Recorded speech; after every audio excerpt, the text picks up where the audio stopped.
Hi friends, welcome to Chennai Food. முட்டையை வச்சு நம்ம பலவிதமான ரெசிபி செய்வோங்க. ஆனால் முட்டையை வச்சு கலக்கி செஞ்சு பாருங்கள், ரொம்ப டேஸ்டியாக இருக்கும்.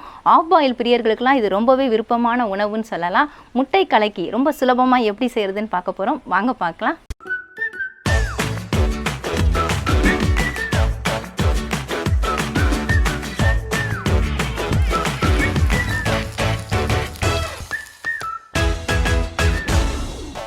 இப்போ நாம் 2 விதமான முட்டை கலக்கி தாங்க செய்ய போகிறோம். அதுக்காக ஒரு மிக்சிங் பவுல் எடுத்துக்கோங்க.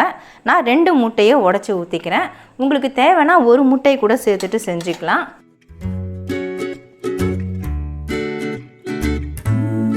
ரெண்டு முட்டை உடச்சி ஊற்றுனதுக்கப்புறமா 1/4 டீஸ்பூன் அளவுக்கு மிளகுத்தூள் சேர்த்து விட்டுக்கோங்க.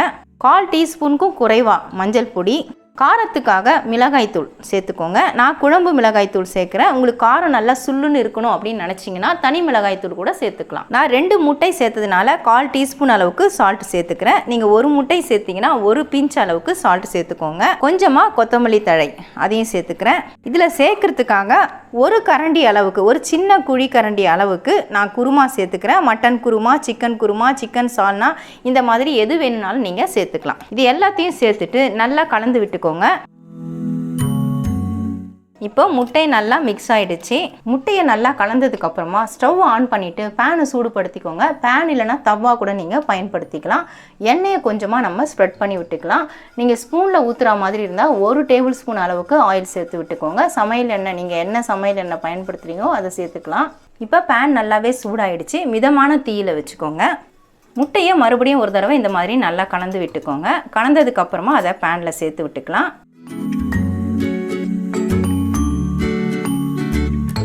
முட்டையை சேர்த்துட்டு கொஞ்சம் ஃபியூ செகண்ட்ஸ் அப்படியே விட்டுடுங்க. சுற்றிலும் அப்படியே பொங்கி வர ஆரம்பிக்கும். அந்த சமயத்தில் கரண்டியை வச்சுட்டு அப்படியே நம்ம சேர்த்து விடணும். இந்த மாதிரி அப்படியே மேலே சேர்த்து விட்டுக்கோங்க. சுற்றி ஓரங்களை இந்த மாதிரி மடித்து விட்டதுக்கப்புறமா அப்படியே நம்ம கரண்டியை வச்சு எடுத்துடணும். இது உள்ளே பார்த்தீங்கன்னா ஆஃப் பாயில் போல் வேகாமல் இருக்கும், மேலே மட்டும் வெந்தா மாதிரி இருக்கும். இதை எடுத்துகிட்டு அப்படியே பிளேட்டுக்கு மாற்றிக்கோங்க. அவ்வளவுதாங்க, ஒரு விதமான முட்டை கலக்கி நம்ம செஞ்சிட்டோம். இன்னொரு விதமும் நான் உங்களுக்கு செஞ்சு காமிச்சிடுறேன். ஏற்கனவே ஒரு முட்டை கலக்கி எப்படி செய்கிறதுன்னு பார்த்துருப்பீங்க. இன்னொரு முட்டை கலக்கி இப்போ நீங்கள் பார்க்க போகிறீங்க. அதுக்காக ஒரு மிக்சிங் பவுல் எடுத்துக்கோங்க. மறுபடியும் நான் 2 முட்டையை உடச்சி ஊற்றிக்க போகிறேன். உங்களுக்கு 2 முட்டை வேண்டாம்னு நினச்சிங்கன்னா ஒரே ஒரு முட்டையை கூட நீங்கள் பயன்படுத்திக்கலாம். இந்த முட்டை கூட சேர்க்கறதுக்காக 1/4 டீஸ்பூன் மிளகுத்தூள் சேர்க்குறேன். உங்களுக்கு அதிகமாக வேணும்னா நீங்கள் அதிகமாக கூட சேர்த்துக்கலாம். 1/4 டீஸ்பூனுக்கும் குறைவாக மஞ்சள் பொடி, காரத்துக்காக 1/4 டீஸ்பூன் மிளகாய்த்தூள். நான் குழம்பு மிளகாய்த்தூள் தான் சேர்க்குறேன். உங்களுக்கு வேணும்னா தனி மிளகாய்த்தூள் கூட சேர்த்துக்கலாம். கொஞ்சம் சுள்ளுன்னு இருக்கும் காரம். 1/4 டீஸ்பூன் சால்ட்டு. நீங்கள் ஒரு முட்டை சேர்க்குறதா இருந்தால் 1/4 டீஸ்பூனுக்கும் குறைவாக ஒரு பிஞ்ச் அளவுக்கு சால்ட் சேர்த்துக்கோங்க. கொஞ்சமாக கொத்தமல்லி தழை சேர்க்குறேன். நீங்கள் விருப்பப்பட்டீங்கன்னா இதில் ஆனியனை பொடியாக சாப் பண்ணி சேர்த்துக்கலாம். வெஜிடபிள்ஸ் கூட பொடியாக துருவிட்டு கூட சேர்க்கலாம், இல்லை சாப் பண்ணிவிட்டு கூட நீங்கள் சேர்த்துக்கலாம். நான் அதெல்லாம் எதுவுமே சேர்க்கலை, ப்ளைனாக தான் செய்கிறேன். அந்த முட்டை கலக்கிக்கும் இதுக்கும் என்ன வித்தியாசம்னு பார்த்தீங்கன்னா, அதில் நம்ம சால்னா இல்லை குருமா அது மாதிரி சேர்க்குறோம். இதில் நம்ம அதெல்லாம் சேர்க்காமல் ப்ளைனாக செய்கிறோம். இப்போ நல்லா அடித்து கலந்து விட்டுக்கோங்க. நான் விஸ்கு வச்சு தான் கலக்கிறேன். நீங்கள் ஃபோர்க் ஸ்பூன் கூட பயன்படுத்திக்கலாம். ஆஃப் பாயிலை விரும்பி சாப்பிட்றவங்க இந்த மாதிரி முட்டை கலக்கி செஞ்சு சாப்பிட்லாம். நம்ம ஆஃப் பாயில் ஸ்ட்ரைட்டாகவே நம்ம உடச்சி ஊற்றி செய்வோம். இது நம்ம கலந்துட்டு சேர்க்குறோம். இதுதான் வித்தியாசம். ஆனால் ரொம்பவே டேஸ்ட்டாக இருக்கும். இப்போ முட்டை நம்ம கலந்து எடுத்தாச்சு. இந்த மாதிரி நல்லா மிக்ஸ் பண்ணி எடுத்துக்கோங்க. முட்டையை கலக்கி ரெடி பண்ணதுக்கப்புறமா ஸ்டவ் ஆன் பண்ணிவிட்டு பேனை சூடுபடுத்திக்கோங்க. மிதமான தீயில் வச்சுக்கோங்க. கொஞ்சமாக நான் ஆயில் ஸ்ப்ரெட் பண்ணிக்கிறேன். நீங்கள் 1 டேபிள் ஸ்பூன் அளவுக்கு ஆயிலை நீங்கள் ஸ்ப்ரெட் பண்ணி விட்டுக்கோங்க. ஆயில் ஸ்ப்ரெட் பண்ணதுக்கப்புறமா மறுபடியும் இந்த முட்டையை ஒரு தடவை கலக்கி விட்டுக்கோங்க. முட்டையை பேனில் சேர்த்துக்கலாம்.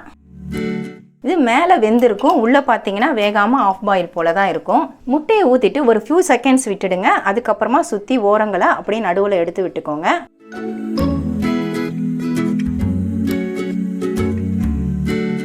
இந்த மாதிரி எடுத்து விட்டதுக்கப்புறமா நம்ம திருப்பி போடக்கூடாது. அப்படியே ஒரு ஃபியூ செகண்ட்ஸ் அப்படியே வச்சிட்ருக்கணும். நடுவில் பார்த்தீங்கன்னா பச்சையாக முட்டை இருக்கிறா போல் இருக்கும், ஆனால் சுற்றிரும் வெந்திருக்கும். இந்த மாதிரி இருக்கும் பொழுது நம்ம ஸ்டவ்வை ஆஃப் பண்ணிக்கணும். அந்த சூட்லேயே ஒரு ஃபியூ செகண்ட்ஸ் விட்டுடுங்க. இந்த மாதிரி விட்டதுக்கப்புறமா இதை நம்ம பேன்லேருந்து எடுத்துடலாம். எடுத்துட்டு ஏற்கனவே நான் முட்டை கலக்கி செஞ்சு வச்சுருக்கேன். அந்த பிளேட்டுக்கு இதை மாற்றிக்கிறேன். அவ்வளவுதாங்க, ரொம்பவே சூப்பராக நம்ம முட்டை கலக்கி ரெடி பண்ணிட்டோம். இந்த முட்டை கலக்கி பார்த்தீங்கன்னா வெளியே வெந்தா மாதிரி இருக்கும், உள்ளே பார்த்தீங்கன்னா வேகாமல் இருக்கும், ஆஃப் பாயில் போல தான் இருக்கும். இதை அப்படியே நம்ம எடுத்து சாப்பிட்றணும். அந்த அளவுக்கு டேஸ்ட்டு சூப்பராக இருக்கும். நம்ம உப்பு காரம் எல்லாமே சேர்த்து செஞ்சுருக்கோம். ஆஃப் பாயில் பிரியர்களுக்கு இதை நம்ம செஞ்சு கொடுக்கலாம், விரும்பி சாப்பிடுவாங்க. கண்டிப்பாக ட்ரை பண்ணி பாருங்கள். 2 விதமான முட்டை கலக்கி எப்படி செய்கிறதுன்னு வீடியோவில் பார்த்துருப்பீங்க. ரொம்ப குயிக்காக செஞ்சு முடிச்சிடலாங்க, ரொம்ப டேஸ்டியாகவும் இருக்கும். ஆஃப் பாயில் விரும்பி சாப்பிட்றவங்க கண்டிப்பாக ட்ரை பண்ணி பார்க்கலாம். உங்களுக்கு இந்த வீடியோ பிடிச்சிருந்தா லைக் பண்ணுங்கள், ஷேர் பண்ணுங்கள், சப்ஸ்கிரைப் பண்ணுங்கள். பக்கத்தில் இருக்க பெல் ஐக்கானை கிளிக் பண்ணிக்கோங்க. அதில் ஆல் ஒரு ஆப்ஷன் காட்டும், அதையும் கிளிக் பண்ணிக்கோங்க. நன்றி, வணக்கம்.